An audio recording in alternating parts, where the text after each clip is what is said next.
இந்த மூட்டு வலிகள் எல்லாம் எப்படி வருது, அதற்கான தீர்வுகள் என்ன?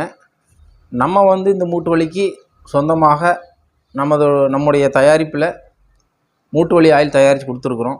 இந்த மூட்டு வலியில் அவஸ்தைப்படுறவங்களுடைய செயல்பாடுகள் ரொம்ப சிரமமாக இருக்கும். அப்படியே ஒன்று ஸ்டாண்டிங்கில் இருக்கிறாங்க, அல்லது இப்படி சிட்டிங் பொசிஷன்லேயே இருக்கிறாங்க. அதை தாண்டி காலை மடக்கி கீழே உட்கார்றது, சமணங்கால் போட்டு உட்கார்றது அப்படிங்கக்கூடிய ஒரு விஷயத்துக்கு அவங்க வர்றதில்லை. கிச்சனுக்கு வந்தால் ஸ்டாண்டிங்கு, ஹாலுக்கு வந்தால் உட்காந்துக்கிறது, அங்கே சேர் போட்டிருக்கும். சாப்பிட்ற இடத்துக்கு போகிற இடத்துல டைனிங் டேபிள் உட்காந்துட்டு இருக்கிற மாதிரி இருக்கும். அதுக்கப்புறம் ஒரே ஒரு இடத்துல மட்டும் குத்த வச்சு உட்கார்ற மாதிரி இருந்துச்சு. டாய்லெட் பாத்ரூமில் இருந்துச்சு.